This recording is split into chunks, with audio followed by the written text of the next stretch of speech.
우리의 몸은 60%가 물로 구성되어 있죠. 그 다음으로 가장 큰 부분을 차지하고 있는 건 뭘까요? 바로 프로틴, 단백질이에요. 프로틴의 어원을 한번 살펴보면 그리스어 프로테이오스에서 유래되었고 그 의미는 중요한 또는 첫 번째라는 뜻이라고 해요. 단백질은 우리 몸에 있어 가장 중요한 물질 또는 최초의 물질이라고 볼 수 있죠. 그런데 단백질 하면 뭐가 떠오르시나요? 바로 근육이죠. 헬스장에서 근육을 키우시는 분들 혹은 다이어트를 하시는 분들이 꼭 먹어야 하는 것 정도라고 생각할 수 있어요. 하지만 근육의 원료는 단백질의 수많은 역할 중 하나에 불과해요.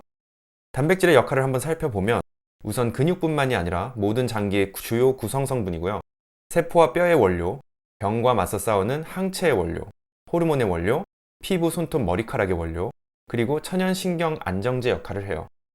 근육과 주요 장기의 구성 성분뿐만 아니라 세포와 뼈의 원료이기 때문에 성장기의 아이들에게 필수예요. 대한민국은 외모 지상주의, 사회적으로 외모가 굉장히 큰 부분을 차지하는 안타까운 현실이지만 그 외모의 1번이 바로 키죠. 아마 모든 엄마들의 고민 중에 하나는 어떻게 하면 우리 아이의 키를 키울 수 있을까? 일 거예요. 키 하면 떠오르는 건 뼈이기 때문에 일반적으로 칼슘이 중요하다라고 생각할 수 있는데 물론 칼슘도 중요하지만 뼈의 길이를 키워주는 건 바로 단백질이고 그 뼈를 튼튼하게 채워주는 게 칼슘이에요. 그래서 아이의 키, 뼈의 길이를 키우기 위해서는 단백질이 필요해요.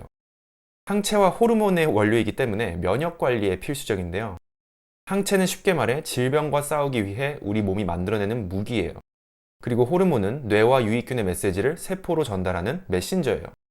우리가 얘기하는 면역력이라는 것은 메신저가 제대로 작동해 올바른 메시지를 세포로 전달하고 필요할 때 무기를 활용해 병과 맞서 싸울 수 있도록 하는 힘이에요.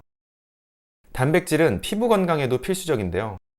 피부 진피층의 약 90%를 차지하고 있는 주요 성분 콜라겐이 바로 단백질이기 때문이죠. 콜라겐을 합성하기 위해서는 단백질과 더불어 비타민 C가 필요하다고 해요. 우리나라 탈모 환자 수는 계속해서 늘고 있는데요. 특히 요즘은 젊은 세대들의 아픈 고민이기도 하죠. 음주, 스트레스, 유전 등 여러 가지 원인이 있겠지만 단백질 부족도 그중 하나인데요. 피부와 마찬가지로 모발의 구성 성분 또한 케라틴이라고 하는 단백질이기 때문에 단백질 부족은 탈모의 원인이 될 수 있어요. 마지막으로 천연 신경 안정제 역할도 하기 때문에 불면증에도 꼭 필요한 영양소인데요. 탄수화물이 소화 과정을 거치게 되면 포도당이 되듯이 단백질은 아미노산이 되는데요. 9가지의 필수 아미노산과 11가지의 불필수 아미노산이 있어요. 불필수 아미노산은 체내에서 합성이 되지만 필수 아미노산은 우리가 반드시 음식을 통해 섭취해줘야 해요. 그중 트립토판이라고 하는 필수 아미노산에 의해 세로토닌이 합성되고 그 세로토닌에 의해 멜라토닌이 합성돼요. 이 멜라토닌이 곧 수면을 유도하는 호르몬이기 때문에 단백질 섭취가 불면증에도 도움이 돼요. 결국 정리하자면 평소에 단백질을 섭취하는 것은 다이어트, 키, 면역, 뷰티, 수면에 있어 아주 기본적인 실천이에요.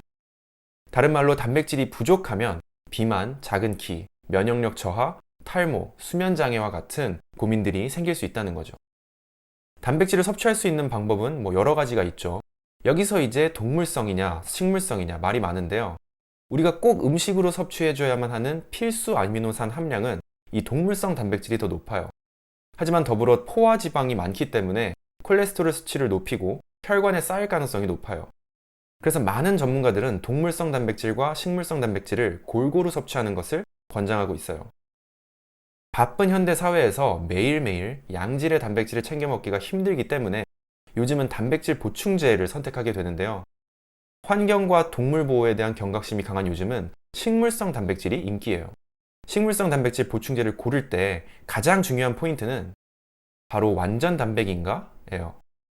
앞서 얘기했던 20가지 아미노산이 모두 결합된 것을 보고 완전 단백이라고 하는데요. 완전 단백은 흡수율이 높아요. 쉽게 얘기해서 찌꺼기가 남지 않아요. 소화를 거친 후 독성이 훨씬 덜한 거죠. 이 부분이 중요한 이유는 완전 단백이 아닌 단백질을 과다 섭취할 경우 찌꺼기가 많이 남게 되고 심하면 통풍과 같은 질병으로까지 이어질 수 있기 때문이에요. 하지만 식물성 단백질은 보통 필수 아미노산이 부족하기 때문에 완전 단백이라고 하기가 어렵다고 해요. 그래서 식물성 단백질 보충제를 고르실 때 흡수율은 높고 찌꺼기는 남기지 않는 완전 단백인지 또 식물성이라면 GMO가 아닌 넌 GMO 원료로 만든 순식물성 단백질인지를 꼭 확인하시는 게 중요해요. 이 부분은 제품의 원료와 아미노산 스코어라는 점수를 통해 확인하실 수 있어요. 뉴트리라이트의 파이토 프로틴은 아미노산 스코어 100을 자랑하는 넌 GMO 순식물성 단백질 제품으로서 유로모니터 기준 전 세계에서 가장 많이 팔리는 단백질 보충제예요. 프로틴 하면 근육이 바로 떠오르지만 그 외에도 저희의 건강을 지키는 데 있어 더할 나위 없이 중요한 영양소인데요. 헬창이 아니더라도 평소에 면역 관리, 피부 관리, 그리고 몸매 관리를 위해 프로틴을 꼭 챙겨 드시길 추천드리고요. 매일 식단 관리를 통해 양질의 단백질을 섭취하기 힘드시다면 올바른 선택 기준을 통해 간에 무리가 되지 않는 좋은 보충제를 선택하시길 바랍니다. 감사합니다. 오늘 영상이 도움이 되셨다면 구독과 좋아요, 알림 설정까지 부탁드립니다. 감사합니다.